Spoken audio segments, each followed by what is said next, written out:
오늘 우리에게 주시는 하나님의 말씀 누가복음 9장 1절부터 17절까지 말씀입니다. 누가복음 9장 1절부터 17절까지 말씀.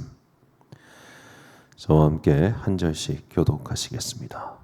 예수께서 그 12를 한자리에 불러 놓으시고 모든 귀신을 제어하고 병을 고치는 능력과 권능을 주시고 하나님 나라를 선포하며 병든 사람을 고쳐주게 하시려고 그들을 내보내시며 그들에게 말씀하셨다.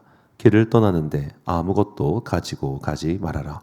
지팡이도 자루도 망도 은화도 가지고 가지 말고 속옷도 2벌씩은 가지고 가지 말아라. 어느 집에 들어가든지 거기에 머물다가 거기에서 떠나거라.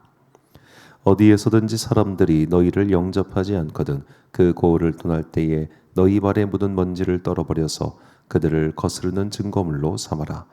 제자들은 나가서 여러 마을을 두루 다니면서 곳곳에서 복음을 전하며 병을 고쳤다. 분봉왕 헤롯은 이 모든 일을 듣고서 당황하였다. 왜냐하면 어떤 사람들은 요한이 죽은 사람들 가운데서 살아났다고 하고 또 어떤 사람들은 엘리야가 나타났다고 하고 또 어떤 사람들은 옛 예언자 가운데 한 사람이 살아났다고 말하기 때문이었다.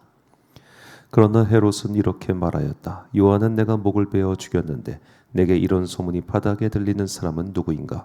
그는 예수를 만나고 싶어 하였다. 사도들이 돌아와서 자기들이 한 모든 일을 예수께 이야기하였다. 예수께서는 그들을 데리고 따로 벳세다라고 하는 고을로 물러가셨다. 그러나 무리가 그것을 알고서 그를 따라갔다. 예수께서는 그들을 맞이하셔서 하나님 나라를 말씀해 주시고 또 병고침을 받아야 할 사람들을 고쳐 주셨다. 그런데 날이 저물기 시작하니 12제자가 다가와서 예수께 말씀드렸다. 무리를 헤쳐보내어 주위의 마을과 농가로 찾아가서 잠자리도 구하고 먹을 것도 구하게 하십시오. 우리가 여기는 빈들입니다. 그러나 예수께서는 그들에게 말씀하셨다. 너희가 그들에게 먹을 것을 주어라. 그들이 말하였다. 우리에게는 빵 5개와 물고기 2마리밖에 없습니다. 우리가 나가서 이 모든 사람이 다 먹을 수 있을 만큼 먹을 것을 사지 않으면 안 되겠습니다. 거기에는 남자만도 약 5,000명이 있었다. 예수께서 제자들에게 말씀하셨다. 사람들을 한 50명씩 떼를 지어서 앉게 하여라. 제자들이 그대로 하여 모두 다 앉게 하였다. 예수께서 빵 5개와 물고기 2마리를 손에 들고 하루를 우러러 쳐다보시고 그것들을 축복하신 다음에 떼어서 제자들에게 주시고 무리 앞에 놓게 하셨다. 함께 있습니다. 그들은 모두 배불리 먹었다. 그리고 남은 부스러기를 주워 모으니 12광줄이나 되었다. 아멘. 하나님의 권능을 받으라 라는 제목으로 하나님의 말씀 선포하겠습니다. 오늘 본문은 이제 유명한 오병이어 이야기에 앞서서 예수님께서 제자들 12명의 제자들을 파송하신 이야기를 우리에게 전해주고 있습니다. 예수님의 제자 파송 이야기는 마태복음, 마가복음, 누가복음 이 3개 복음서에 모두 등장하는데 내용이 조금씩 차이가 있습니다. 그러니까 사건의 차이가 있다는 게 아니라 그거를 기술하는 표현 방식의 차이가 있다는 겁니다. 예를 들어 마태복음 같은 경우는 이때 제자 파송과 더불어서 12제자의 이름 목록이 등장합니다. 하지만 마가와 누가는 그 목록을 일단은 생략하지요. 그래서 기본적으로 이 기술은 마가와 누가가 약간 좀 비슷하게 흘러갑니다. 그런데 이 또 누가복음은 여기 마가복음에서 강조하지 않은 특별한 단어를 한 가지 오늘 본문에 첨가하고 있습니다.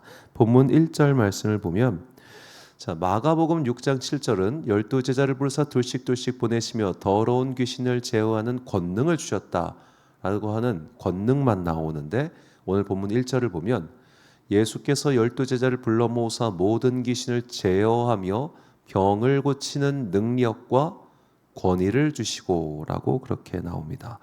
주님께서 능력과 권위를 주셨다. 자, 이 능력과 권위 무슨 말의 차이가 있을까요?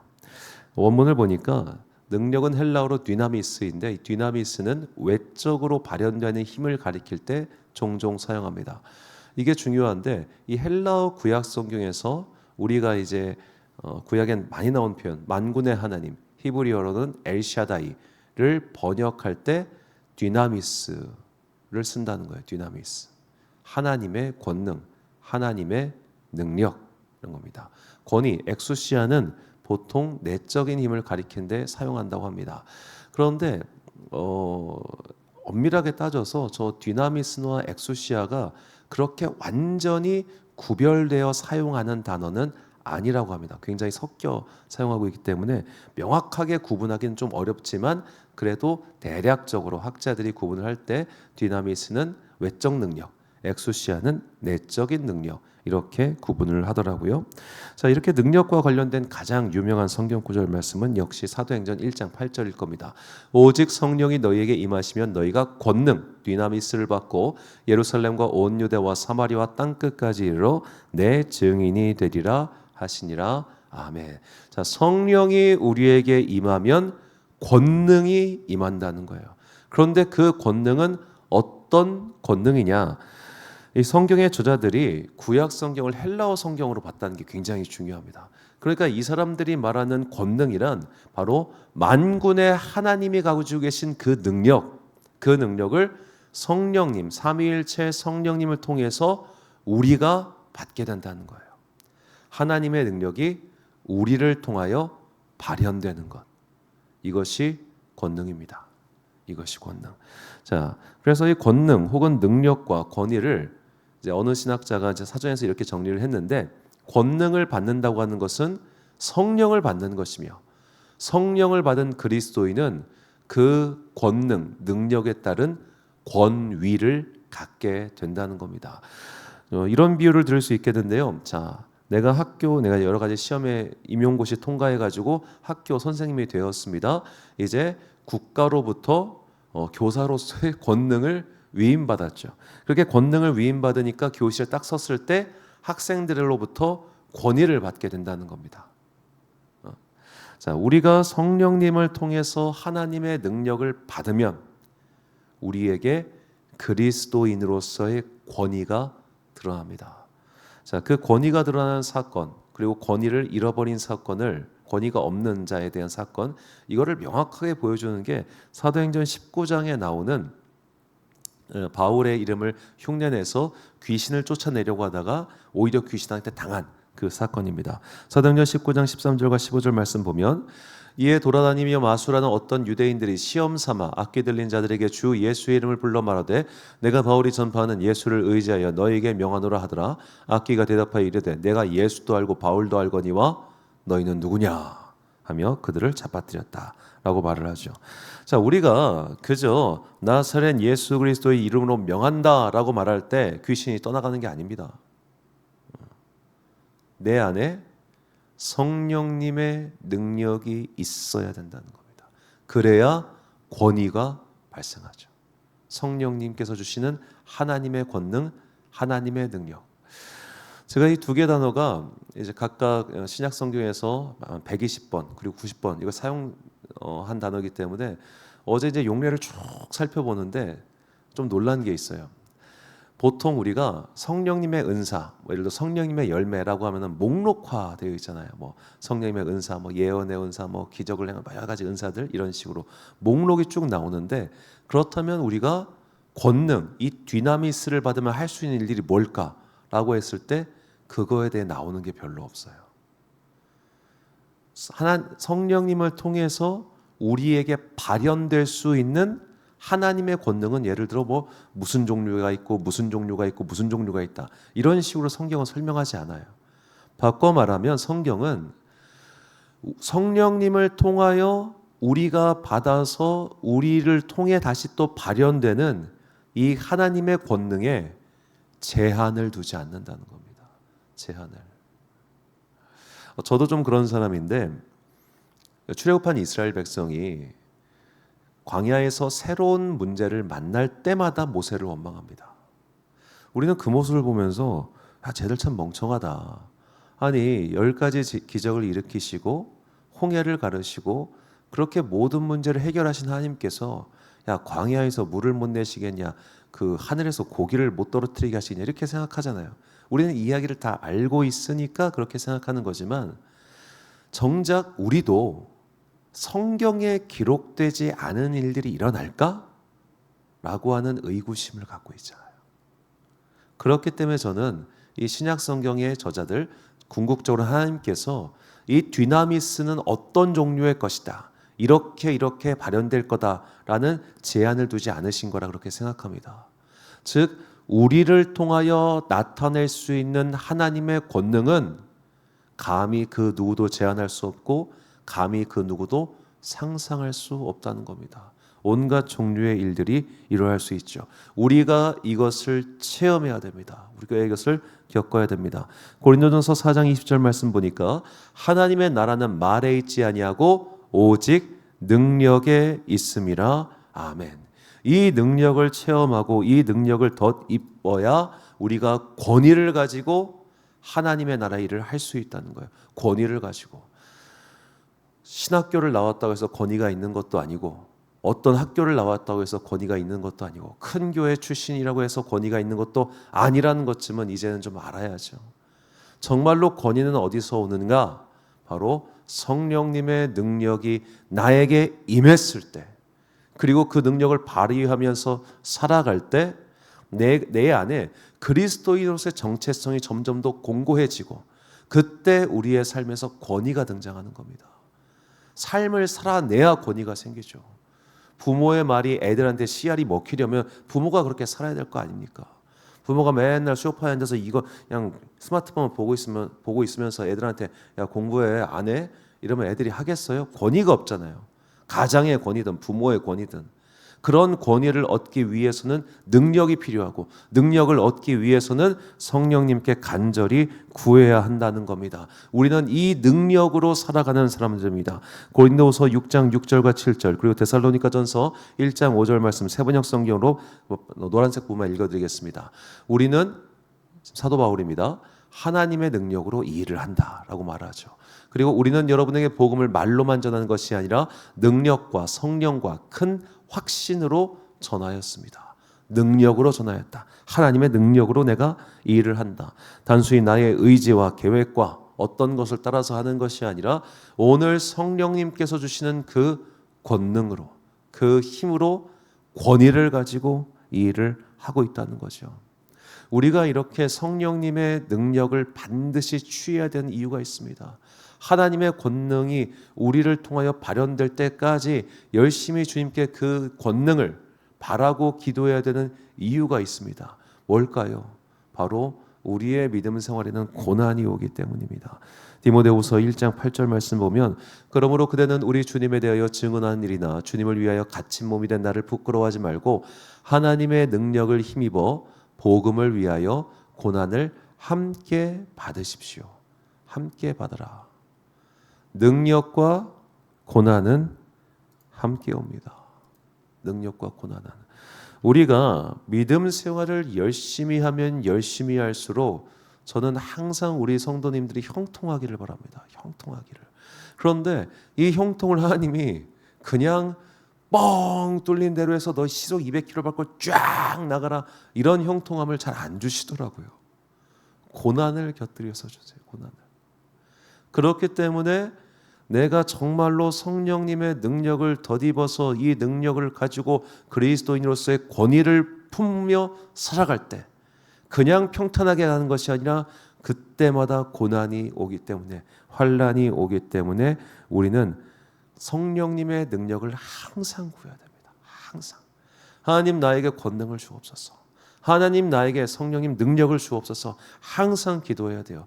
그 능력으로 말미암아 우리의 속사람이 강건하여지기 때문입니다. 에베소서 3장 16절과 골로새서 1장 11절 말씀 보면 성령을 통하여 여러분의 속사람을 능력으로 강건하게 하여 주시고 하나님의 영광의 권능에서 오는 모든 능력으로 강하게 되어서 기쁨으로 끝까지 참고 견디기를 바랍니다. 아멘. 능력으로 강건하여져서. 어제 저녁 기도회 전에 이제 제가 계속 좀 감기약을 먹고 있다 보니까 원래는 제가 저녁을 잘 안 먹어요. 그런데 약을 먹어야 돼서 저녁을 먹었는데 그게 조금 탈이 난 것 같더라고요. 그래서 기도회 전에 막 화장실 2번이나 갔다 왔고 그런데 막 식은땀이 줄줄줄 나는데 2분밖에 안 남았고 그래서 기도했어요. 배에다 손을 대고 하나님 기도해 마실 때까지만 제발 제 속을 좀 진정시켜 주세요라고 말이죠. 그래서 올라갔는데 진짜 전혀 아프지 않았어요. 그리고 참 거짓말처럼 이제 딱 9시 50분이 되니까 빨리 마치 화장실 가야겠다는 그렇게 딱 되더라고요. 자, 굉장히 짧은 사건입니다만 저한테는 참 기쁜 일이기도 합니다. 그렇게 우리가 삶의 사소한 영역에서 하나님께 도움을 구하고 하나님의 권능으로 문제가 해결될 때 그 권능이 우리의 속사람, 즉 우리의 믿음을 강하게 만들어줍니다. 그렇게 믿음을 강하게 만들어줄 때 우리는 새로운 확신을 가지고 새로운 소망을 가지고 이 험난한 세상을 힘차게 살아갈 수 있게 되는 것이죠. 그러니까 하나님의 권능이 성령님을 통하여 우리에게 오고 우리가 그 권능을 발휘하는 삶을 살 때 우리가 그리스도인으로서의 권위, 정체성이 공고해지고 그 정체성이 공고해지면 여러 가지 환난과 시험과 어려움이 다가와도 궁극적으로 무엇인가 나와 함께 하시는 하나님과 함께 소망을 품고 살 수 있다는 겁니다. 소망. 이것이 우리가 날마다 성령님의 권능을 취해야 하는 이유입니다. 소망이 없으면 믿음 생활 못합니다. 소망이 없으면 기도 못합니다. 그러므로 자꾸만 이 험한 세상, 이 풍진 세상이 우리의 소망을 깎아갈 때, 우리의 삶의 희망들을 자꾸만 갉아먹을 때 성령님의 권능을 통하여 예수 그리스도를 믿는 사람으로서의 권위를 나타내며 매일마다 자신의 속사람을 강건하게 만들어서 하나님께 주시는 그 하늘 소망 가지고 이 세상의 삶을 열심히 살아가는 그런 여러분과 제가 되시기를 주님의 이름으로 축원합니다. 결단의 말씀 로마서 15장 13절 말씀 우리 같이 한 목소리로 봉독하겠습니다. 시작. 소망의 하나님이 모든 기쁨과 평강을 믿음 안에서 너희에게 충만하게 하사 성령의 능력으로 소망이 넘치게 하시기를 원하노라. 아멘. 사랑하는 지혜비 광성교회 성도 여러분, 그리고 이 새벽 함께 깨우고 계신 귀한 주님의 자녀 여러분, 성령의 능력으로 소망이 넘치는 삶, 성령의 능력으로 이 희망 없어 보이는 하루하루를 소망을 품고 열심히 살아가는 삶, 그것이 하나님의 권능을 구하는 우리에게 주시는 주님의 은혜의 선물이라는 것을 잊지 마십시오. 무엇보다 하나님의 권능에 절대로 제한을 두지 마십시오. 하나님의 권능이 성령님을 통하여 우리에게 발현될 때 그 능력은 기록되어 있지 않습니다. 무한하다는 겁니다. 그러니까 삶의 작은 영역들, 되게 사소해 보이는 것들, 그런 것들도 꼭 기도하세요. 하나님 이게 어려워요. 해결해 주세요. 도와주세요. 날마다 그렇게 기도함으로써 내 삶에 그렇게 켜켜이 참 작지만 나만 알 수 있는 그런 소중한 사건들이 쌓여갈 때 그 사건들이 내 속사람을 강건하게 만들고 그래서 소망을 잃지 않고 살 수 있습니다. 날마다 하나님의 권능을 구하여 그 권능으로 가득 차서 그리스도인으로서의 권위를 만방에 내세우며 삶의 소망을 가득 채워 살아가는 여러분과 제가 되시기를 주님의 이름으로 축원합니다. 기도하겠습니다. 사랑과 은혜가 풍성하신 아버지 하나님 참으로 감사합니다. 주님께서 약속하신 성령을 우리에게 보내주셨고 그 성령님께서 우리에게 하나님의 권능을 덧입혀 주셨습니다. 그래서 우리는 그 권능을 발휘하며 살 수 있는 하나님의 사람이 되었습니다. 그러니 이제 그 권능을 취하여 발휘함으로 말미암아 그리스도의 권위를 가지고 살게 하여 주옵소서. 그 권위를 드높이며 우리가 살아갈 때 성령님께서는 우리의 속사람을 강건하게 하사 오늘 내가 마주할 수밖에 없는 삶의 고난에서 반드시 승리하게 하실 것을 믿습니다. 이 고난 너머에 있는 하나님 나라의 소망, 주께서 주시는 삶의 기쁨을 바라보며 오늘을 다시 한번 기도로, 다시 한번 성령의 능력으로 권위를 가지고 승리하는 주님의 백성들 되게 하여 주옵소서. 한 주간의 중간인 수요일입니다. 오늘도 저녁에 함께 모여 기도하고 예배드릴 때에 우리 공동체 가운데 거룩한 성령 하나님 임재하여 주시옵시고 삶의 문제를 뛰어넘을 하나님의 권능을 힘입어 살아가는 거룩한 백성들 되게 하여 주옵소서. 각자의 삶의 자리에서 열심히 살아갈 수 있도록 성령의 능력으로 덧입혀 주시옵시고 그래야 우리 모든 성도들이 삶의 자리에서 형통케 하는 은혜가 내 삶 가운데 날마다 일어나기를 간절히 소망하오며 이 모든 말씀 우리 구주 예수 그리스도의 이름으로 기도드립니다. 아멘. 오늘의 기도 제목입니다. 성령님을 통하여 하나님의 권능을 받아 하나님의 자녀로서의 권위를 가져야 합니다. 당당하고 능력 있는 그리스도인이 되기 위하여 나에게 성령의 충만한 은혜를 내려달라고 기도하겠습니다. 오늘 주신 기도의 제목 가지고 기도와 묵상에 힘쓰는 하루 되시길 바랍니다. 기도하겠습니다.